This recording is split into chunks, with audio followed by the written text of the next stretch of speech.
요셉은 의로운 믿음의 사람이었기 때문에 그것을 믿음으로 잘 해결하려고 할 때 하나님께 천사를 보내서 예수님이 잉태된 것을 알게 하시고, 이 요셉은 천사를 통해 주신 하나님의 말씀을 잘 순종했습니다. 그래서 오늘 이 요셉의 믿음과 예수님의 탄생의 의미를 우리가 살펴보겠습니다. 그래서 19절에 보면 18절부터 보면 예수 그리스도의 나심은 이러하니라. 그의 어머니 마리아가 요셉과 약혼하고 동거하기 전에 성령으로 잉태된 것이 나타났더니, 우리가 아이를 갖게 되면 얼마 정도 되면 드러나지요? 사람마다 갖기 좀 다르겠지만 한 4달, 5달이면 나타날까요? 배가 부르기 시작하죠. 그래서 아마 다 드러나게 됐는데, 이제 요셉도 같은 동네 이웃 동네 살고 있기 때문에 알게 됩니다. 그러나 요셉은 의로운 사람이라 그랬습니다. 의로운 사람이기 때문에 믿음으로 그것을 해결하려고 하는데 드러내지 않고 가만히 끊고자 했다 그랬습니다. 그 사실을 이제 어떻게 보면 마리아가 약혼한 상태인데 그 약혼을 깨뜨린 거잖아요. 아기를 가졌기 때문에, 임신했기 때문에. 이거는 배반한 겁니다. 어떻게 보면 이 사실을 드러내서 그 벌을 받게 하는 것이 괜찮을 것이다라고 생각할 수도 있겠습니다. 그렇지만 요셉은 의로운 사람이고 믿음의 사람이기 때문에 그걸 드러내지 않고 해결하려고 했습니다. 베드로전서 4장 8절에 사랑은 허다한 죄를 덮느니라. 따라합시다. 사랑은 허다한 죄를 덮느니라. 이 당시에 처녀가 아이를 가지면 어떻게 되는 시대죠? 돌에 맞아 죽는 시대입니다. 성문 밖으로 이끌어내서 그 증인들이 먼저 치고 그 성사람들이 그를 돌로 쳐서 죽이는 그런 시대입니다. 율법에 의하면. 그래서 이걸 드러내게 되면 그 마리아는 돌에 맞아 죽게 됩니다. 그래서 요셉은 그것을 드러내지 아니하고 자기 더 이상 이제 그 마리아와 결혼만 안 하면 되는 거 아닙니까? 드러내서 죽을 필요는 없었기 때문입니다. 그리고 그것을 가만히 끊고자 했다. 용서하는 것이죠. 용서하는 거예요. 자기가 손해 보지 않고 가만히 그저 조용히 신중하게 처리하려고 했던 것입니다. 그리고 20절에 보면 이 일을 생각할 때에 그랬습니다. 어떤 우리가 문제가 생기면 우리는 어떻게 해야 되겠죠? 흥분을 해가지고 성질이 급해져가지고 흥분을 해가지고 즉흥적으로 빨리 성급하게 감정적으로 처리하면 안 됩니다. 우리 예수 믿는 사람들은 우리에게 일어나는 모든 일들은 누가 허락한 것이죠? 하나님께서 허락한 거예요. 어떤 일이든 간에 내가 실수를 했건 상대방이 실수를 했건 어떻든 간에 하나님이 허락해서 일어난 것이거든요. 그렇다고 한다면 분명히 하나님의 뜻이 있을 것이다. 그래서 우리에게는 이 모든 사건을 친히 주관하시는 하나님이 계신 것을 우리가 믿고 우리는 뭐 해야 되겠죠? 기도해야 됩니다. 기도하면서 하나님의 뜻을 찾아야 돼요. 하나님의 뜻이 어디 있을까? 왜 나에게 이런 일이 벌어지게 했을까? 일어났을까? 왜 내가 이렇게 억울한 일을 당하게 했을까? 나에게 왜 이렇게 손해가 되는 일을 당하게 했을까라고 우리는 좀 깊이 생각하면서 기도하면서 자꾸 감정적으로 생각하지 말고 하나님의 뜻이 무엇인가? 성경을 통해서 좀 하나님의 뜻을 찾으려고 힘써야 되겠습니다. 이 요셉은 그래서 이렇게 믿음의 사람이었기 때문에 성급하게 감정적으로 처리하지 않고 기도하면서 좀 가만히 생각해 보면서 하나님의 뜻을 찾으려고 했던 것입니다. 그럴 때 하나님께서 누구를 보내셨어요?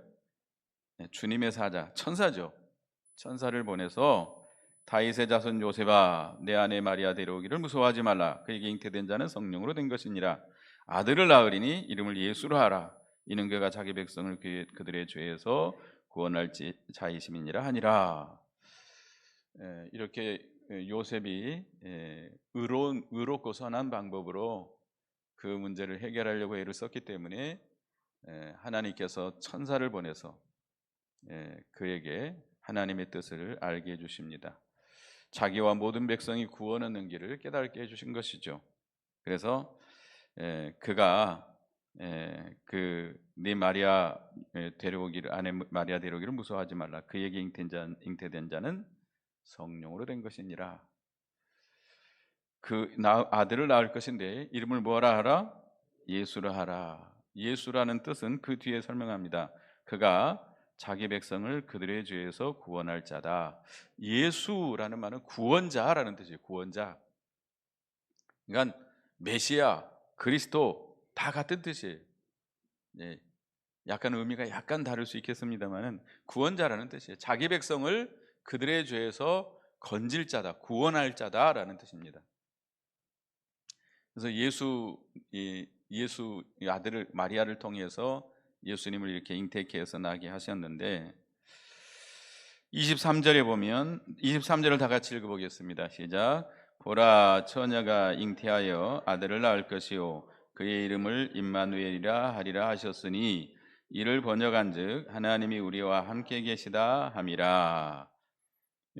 이 이사야서 7장 14절에 있는 말씀을 통해서 선지자께서 말씀하신 대로 이루신 것이다. 요셉에게 그렇게 말씀했습니다.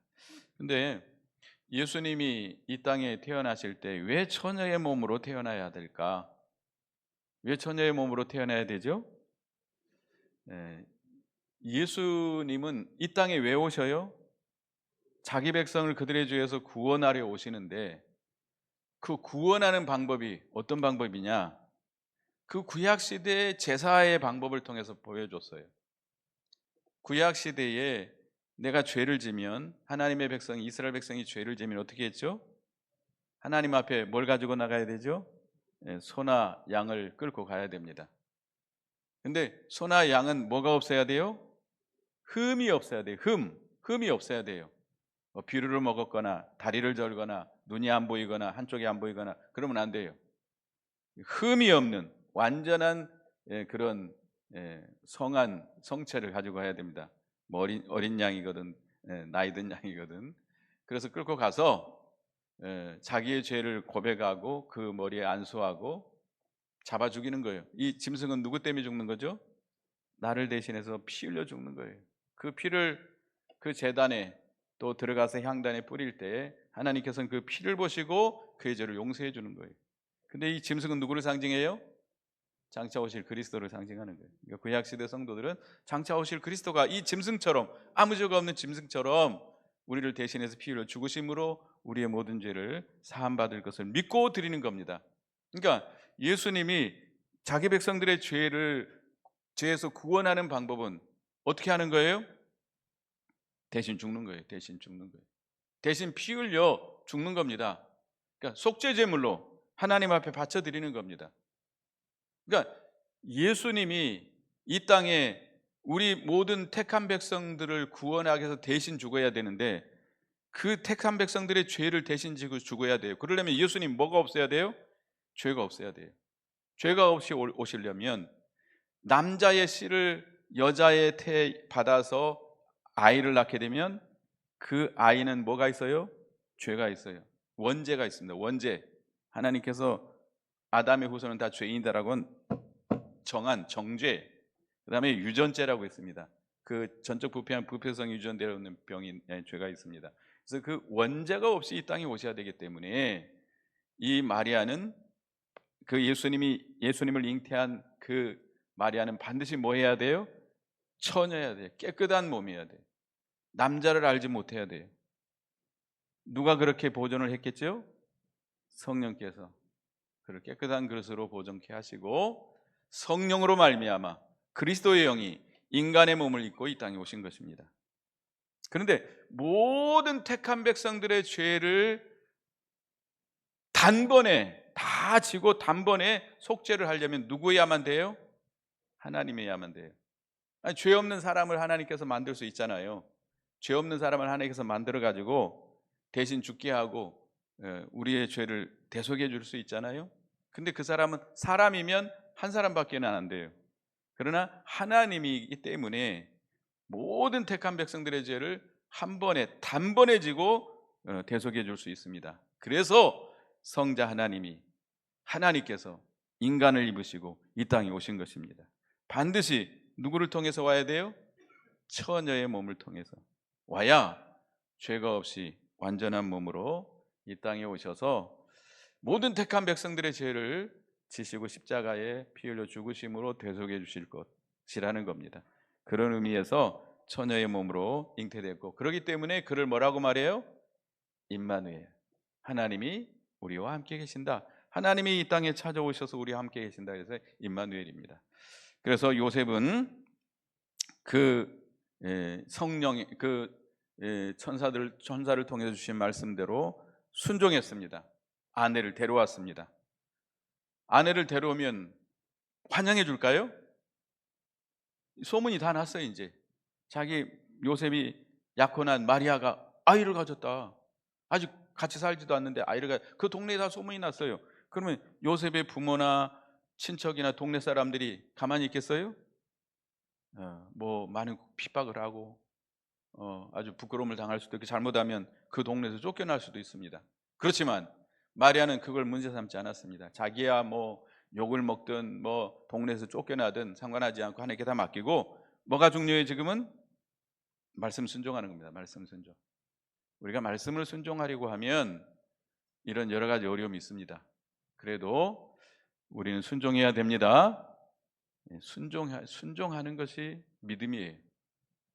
그래야 하나님께서 우리에게 길을 열어주실 복을 주세요. 그래서 이 요셉은 그 천사를 통해서 주신 말씀대로 순종해서 마리아를 데려옵니다. 데려오고 이제 만삭이 돼서 아이를 낳게 되는데, 아이를 낳기까지 뭐 하지 않았다? 동침하지 않았다. 이 말은 그가 이 절제하고 경건한 생활을 했다는 것이죠. 요셉은 믿음의 사람이었기 때문에 그렇게 하나님이 성령으로 말미암아 잉태해서 그 마리아의 몸을 통해서 태어나셔야 되기 때문에, 그걸 알고 있기 때문에 깨끗하게 지켜준 겁니다. 그래서 절제하면서 이렇게 경건한 생활을 했고요. 아이를 태어나자마자 뭐라고 지었어요? 이름을 예수다라고 지었습니다. 지금이야 뭐 우리가 뭐 아이를 낳으면 이름을 뭐 마음대로 짓잖아요. 요즘은 한문으로 안 짓고 한글로 이렇게 짓기도 하고 그렇게 하는데, 뭐 우리 때 우리가 아이를 낳을 때 이 정도만 해도 족보에 뭐가 있어요? 학렬이 있어요. 학렬이 있어요. 그래서 그 학렬을 따라 지어야 돼요. 저는 훈자 돌림입니다. 훈자 돌림. 그래서 우리 형제들은 다 훈 돌림으로 해서 지었는데, 이런 학렬이 있어요. 족보의 학렬. 근데 이스라엘 민족도 마찬가지예요. 이스라엘도 그 자기들의 족보의 그 이름들이 달라요.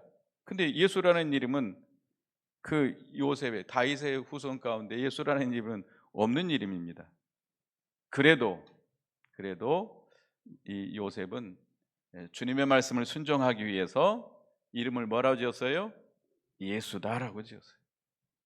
그러니까 이 요셉은 이런 믿음이 있었던 겁니다.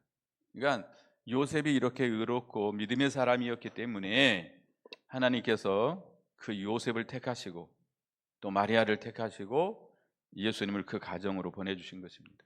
하나님이 그 믿음을 보시고 그렇게 쓰시는 거예요. 우리도 요셉과 같은 믿음을 가져야 되겠습니다. 이제 주일날 이제 1월 첫 주에 이제 말씀을 전하려고 하는데요.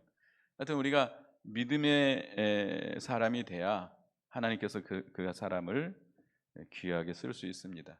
그래서 요셉과 같은 믿음으로 우리 하나님 앞에 귀 쓰임을 받아야 되겠고, 오늘 이제 이 성탄 전야 또 행사도 남겨두고 있습니다.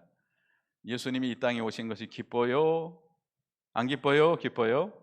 예, 가장 기쁜 날입니다. 우리가 뭐 생일날이다, 부모님 생신이다 하면 이렇게 뭐 식사 대접을 하고 또 뭐 케이크나 하나 마련해 가지고 뭐 어떻게 하죠? 생신 축하합니다. 우리도 예수님 이 땅에 오신 것, 이것은 가장 큰 이적 중에 이적이요 가장 기쁜 소식입니다. 그래서 우리는 우리를 구원하러 오신 예수님을 우리가 믿음으로 영접하고 그 예수님을 모든 사람에게 전파하고 예수님의 그 구원의 구원 운동에 쓰임 받는 참여하는 우리가 되어야 되겠습니다. 기도하겠습니다. 사랑과 은혜가 풍성하신 하나님, 우리들을 죄 가운데 버려두지 아니하시고 불쌍히 여기셔서 우리를 구원하시려고 독생자 예수 그리스도를 이 땅에 보내주신 주님의 은혜를 감사합니다. 우리 예수 그리스도께서는 성자 하나님으로서 천지 만물을 창조하신 창조자이시지만 그는 당신의 백성들을 불쌍히 여기셔서 사랑하셔서 그 하늘 보좌 영광 다 내어놓으시고 이 천하고 참 흑암에 쌓여 있는 이런 죄 가운데 있는 이 세상에 인간의 몸을 입으시고 찾아와 주신 주님의 은혜를 감사합니다. 창조주가 피조물이 되기까지 이렇게 낮아지시고 우리를 사랑하신 주님의 은혜를 감사합니다. 우리에게 찾아오신 임마누엘 되신 예수님을 우리가 기쁨으로 영접하고 진정으로 감사하고 이 주님을 우리가 기뻐하며 즐거워하며 이 소식을 모든 사람에게 전파할 수 있는 예수 그리스도를, 이 복음을 우리가 기쁨으로 전파할 수 있는 저희가 되게 주시옵소서. 2부 순서에도 함께 하시고 마귀 역사를 다 물리쳐 주시고 홀로 하나님 영광 받으시는 즐거운 2부 순서 되게 해 주시옵소서. 예수님의 이름으로 기도드리옵나이다. 아멘.